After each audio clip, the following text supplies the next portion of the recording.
You are listening to Pivot Parenting, episode 194, When Your Kids Don't Like Family Events.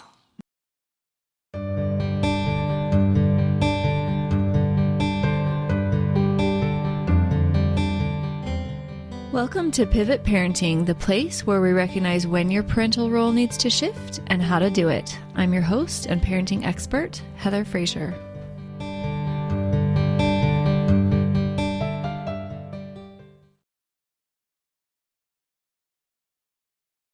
Hey, how's it going? I hope that you're having a great day. And if you're not, I hope that you learned something that helps you have a little bit better of a day here with me today. And this is an interesting topic because I was talking to a friend the other day, and there are just so many parties and events and concerts and all of the things, especially during holidays. Of course, the summer, you also get family reunions and barbecues and other family get-togethers. But let's be honest, our kids actually don't want to go to all of these. And when they're little, we just say, haha, you're funny, get in the car, let's go. But as they get older, they get a little more freedom and autonomy, and they don't necessarily have to come to everything that we want them to. And this friend of mine, her two teens want to attend none of the events coming up. And she and her husband disagree on how to handle this, and it's basically just a huge bone of contention. She basically said that her kids are ruining the holidays and causing so much frustration within extended family and her marriage and her own peace of mind. And it's just really annoying to her, and she can't wait for them to just move out. And I don't know if you guys have ever thought it will be just so much easier when they're gone. First off, if you have thought this, you're not alone and you don't have to beat yourself up about it. It's pretty common. There's a few different phenomenons going on, one of which, especially if your kid is like a senior this year, there's a phenomenon that happens when we know our kid is about to launch and they know they're about to launch. All of a sudden, there's a lot more contention. And psychologists think that this is because when you make the break of them moving out, it makes it less painful. And so we almost kind of sabotage the relationship a little bit so that we don't just miss them and mourn their loss. We're actually kind of excited that they're moving out and disappearing, and they are excited to be rid of us, which is really fascinating that our brains do that. If you are feeling like this friend of mine and you're just sort of over your kid, again, we've all been there. And I get that sometimes we just need to vent to our friends. And it reminds me of a story, as she was telling me about this, that I tell in my book, How I Fixed My Teen. And it's in chapter 8, which is titled, The Time I Ran Out of Church Crying Because of Her. My book, if you haven't heard, is basically a parenting self-help memoir, sort of a conglomeration of a few different book genres. So I share my story of figuring it out as a parent. And I tell this story of being so affected by my daughter's behavior that she got me to run from the chapel and go home crying. And more details are in the book around that story. But it's pretty juicy, and I want to do a spin on this concept that I teach in that chapter for you today. It's basically just really micro reduced down to family events. Because what we do in one area, we do in a lot of areas of our life, just in like slightly different flavors towards our husband, towards our kid, towards ourselves. And because it's the holidays, I thought that this was perfect. And my friend just brought that right up. Speaking of, though, before we dive in, book pre-orders are live on my website, heatherfrazier.com. And if you pre-order, I'm hoping that it'll be ready to publish in January. If you pre-order, you're going to get me reading it for free. So you'll get the audio for free. So you definitely want to head over to heatherfrazier.com. Or if you like Instagram better, I have a link in my bio. You can just click my bio and it's like the top button to pre-order the book, you can do that too. Whatever works best for you. But let's dive in, because our kids not wanting to play along is basically what happens when they have more freedom to come and go as they choose. And this was happening for my friend. It has happened for me. And I'm guessing that it has happened for you or will happen. So adult kids not coming home for everything or spending time with their partner's family, our kids throwing a fit because they don't want to attend a family party or dinner. Oh, and then, has this ever happened? They do that, and then the younger ones start complaining about Aunt Betty and how Uncle Bob talks nonstop and all of those things. It's like a domino effect, and it can feel like it gets really out of hand really fast. Hearing how your siblings are awful in various forms of your kids' opinions. They complain about the food, the drive, where they'd rather be instead. All of this is pretty common to come up. And then there's us. And we just want it to be like when they were little kids and they were excited and Christmas was magical and they liked hanging out at grandma's with the cousins. And we just want it to be like it used to be when we'd all pile in the car happily, go cut down the tree, look at the Christmas lights. And it's really easy to be mad, sad, frustrated, withdraw, get passive aggressive, somehow try to get them to want to decorate cookies or gingerbread houses or attend, like no matter what. Just so you know, I have coached many a client who they jump on a call and they're like, yeah, so I made my kid attend this event and it was a nightmare. They'll talk about how their kid gave them stink eye, was mouthy to them, basically ruined the lovely time that they wanted to have with their family. I promise you that strong-arming a child, especially a teenager, who is adamant to not attend something is not going to go like how you planned. Parents want this because they imagine how much fun it will be.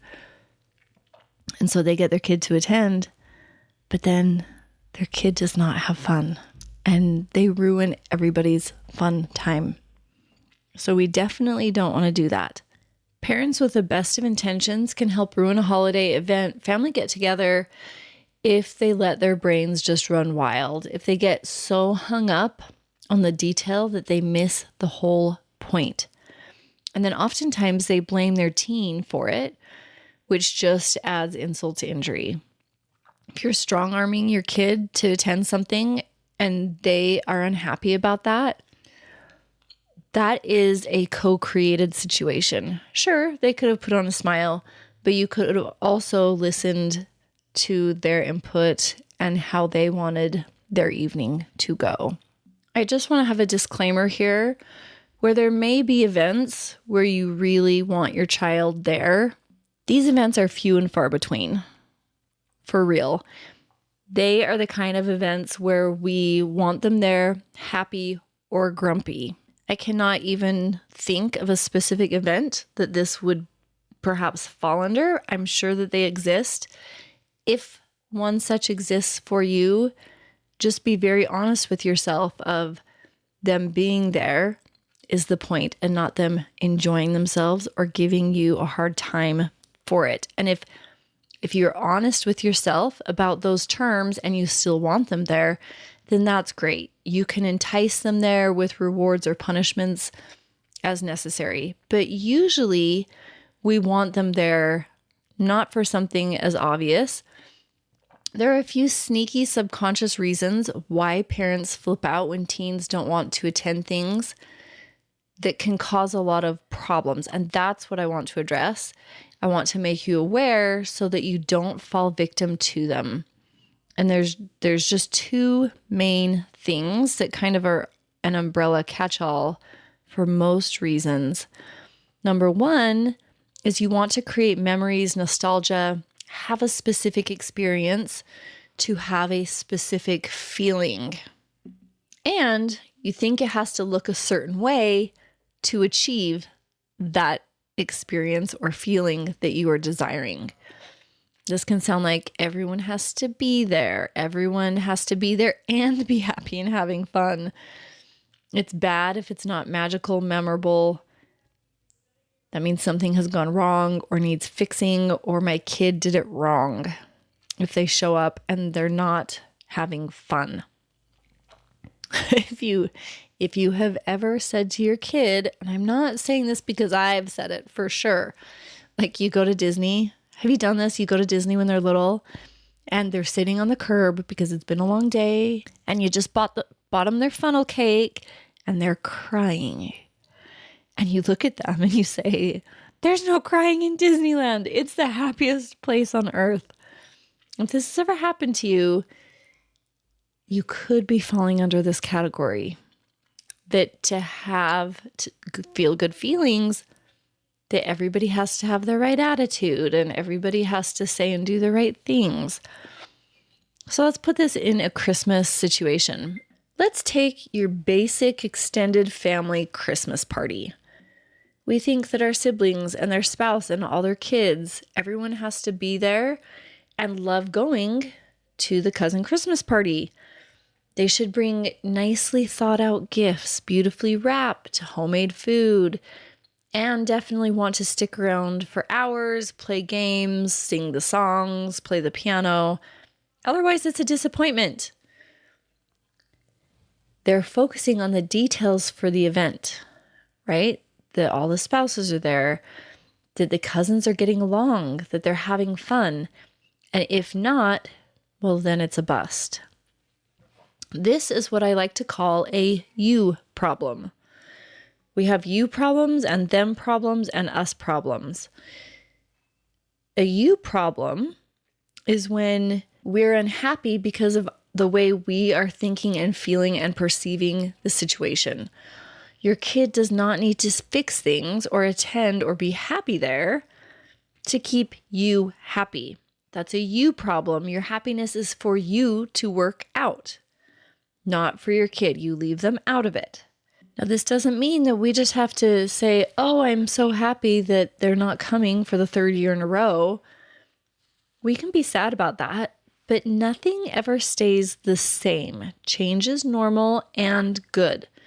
For an example, we want our kids to marry, to have kids of their own, to start their own family traditions.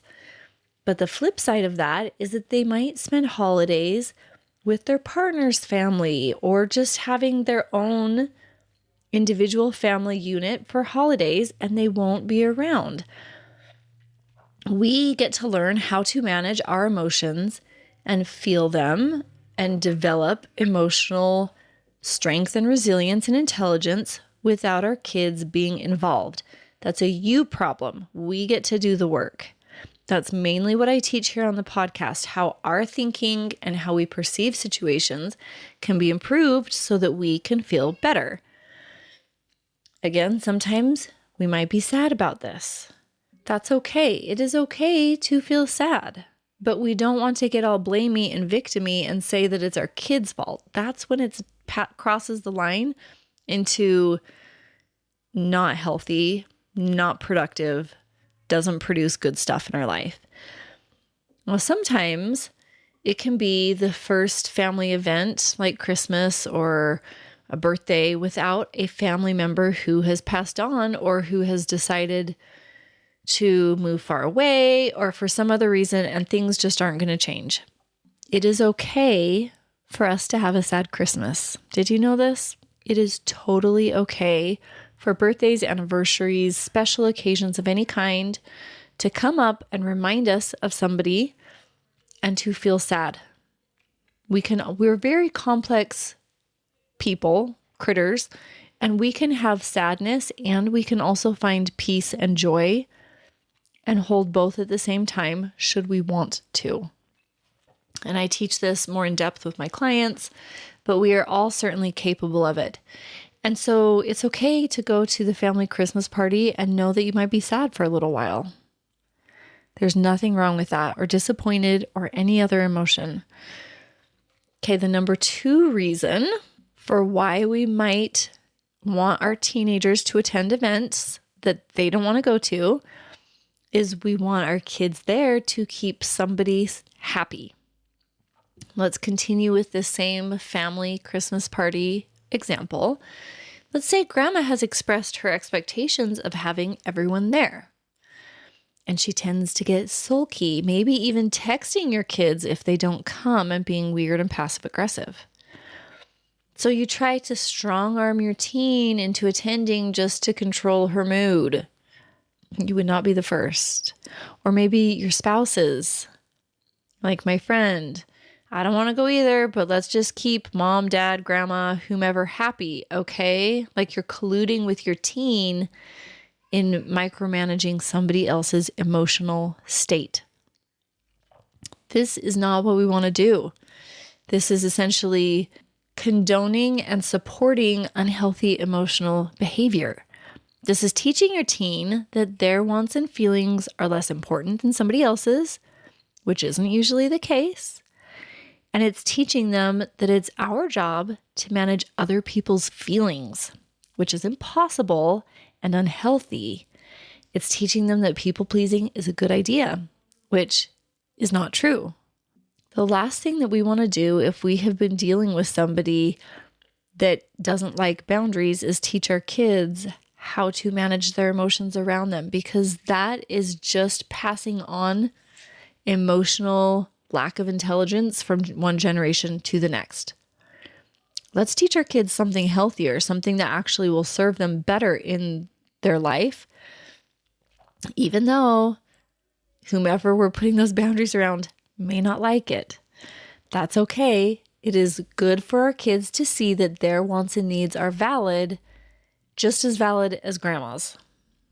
Okay, and then there is a third reason, but I doubt that anybody listening to my podcast would fall under this category directly. And that is that it's actually just about winning and control. Like, I am going to keep my child under my thumb at all costs because I'm the parent and they need to yield. Most of those parents don't listen to self-help podcasts.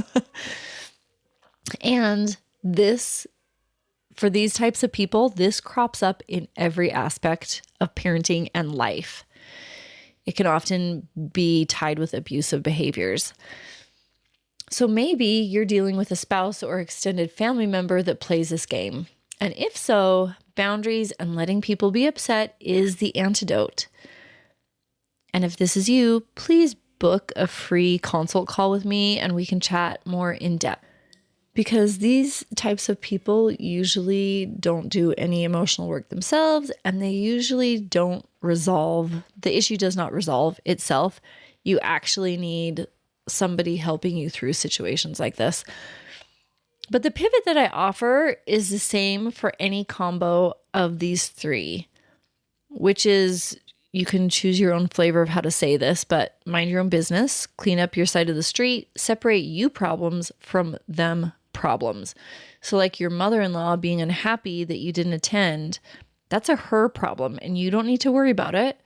She gets to clean up her side of the street and you get to clean up yours, which yours would be to stop people-pleasing your mother-in-law and allow her to develop and mature emotionally should she choose, and drop boundaries around your family so that you can do what is best for you and your kids. But any way you say it, what it looks like is allowing your kids to have their thoughts and feelings and wanting what they will, because they will, and managing your emotions around them just being them. Now, that doesn't mean that you can't tell your teen what you'd like and why from a healthy standpoint. So this is definitely not saying, please come so that grandma doesn't get mad at all of us. That's people pleasing. But it can sound like, I know you don't want to come, but I would like you to be there. I like it when you're there. It's more fun when you're there, when you're happy and want to be there. So if you can be happy and want to be there, please come. It would be so much fun. We would love you to be there. You can say things like, and you can even drive separately so that you can come and then leave when you're ready. It can sound like, I'd love for you to insert whatever your family likes to do, participate in making gingerbread houses, cookies, drive around and see the lights, wrap gifts. But that's okay if that's not where you want to be this evening. I respect your desire to celebrate as you like, or I know that friendship is really important because in Western culture, my friend, our teenagers, their like center of significance shifts from family to peers. And so it's actually really psychologically normal for teenagers to think their family is lame and boring and sucks. I know that that's not fun to hear, but it's actually true. Most teenagers go through some variety of my family's not cool and I'd rather be with my friends. And if we can handle this period of a few years with emotional intelligence, then most of our kids in their young adult years will circle back and be like, oh, actually, my family is fun and I do like hanging out with them. And then they'll start attending family events again. Think back when you were a teenager. You probably missed a lot for a couple of years in there because it just wasn't as interesting as being with your friends. This is totally normal, especially in Western culture. And so we want to respect them maturing. They want to push away from their family so that they can figure out how to be an adult. And again, if we do this with class and with love and understanding, oftentimes they will circle back and be like, oh, my family is fun. Because we're so fun, but they have to see that on their own terms. I just want to be really clear that when you are talking to your child about your requests, like it would be so much fun if you came, but I understand that your friends are also having something tonight. Be sure to not be passive aggressive in your tone. Like, oh, I'm sure it would really be fun to have you tonight, but I know your friends are so much more exciting. So I guess you're going to go don't do that. We definitely don't want to be that. We want to be authentic and genuine. It's okay to be disappointed that your kid doesn't want to hang. Before you address the subject, clean up your side of the street as much as you can so that you can show up in love for them. Yes, it's okay to be sad and disappointed. Of course, our kids are so much fun and we want to be around them. But if they don't want to be around us, especially as they're getting older, they're not going to be fun to be around if we force the issue. This is my pivot for you. I hope that it is helpful around the holiday parties. And remember, it's super crazy, but when you drop the war, like the battle of the wills, they tend to like to be around us more. Some kids just don't want to yield. So you want to make it a non-issue. And bonus, you make it a non-issue by doing your own emotional work, which makes it just feel better. And when we feel better, we parent better. That's really what every single episode of Pivot Parenting is about, is cleaning up all the you problems, all the me problems, so that we are more loving and kind, and then our kids respond in kind. It's kind of wild how that works. Right. Merry Christmas, my friend, and go pre-order my book at heatherfraser.com. And we'll talk to you next week. Heather is the one, an expert in the field. She knows her parenting stuff, including how confusing it can be. You've tried it all, and it's a lost cause. Crying in the closet 'cause you failed.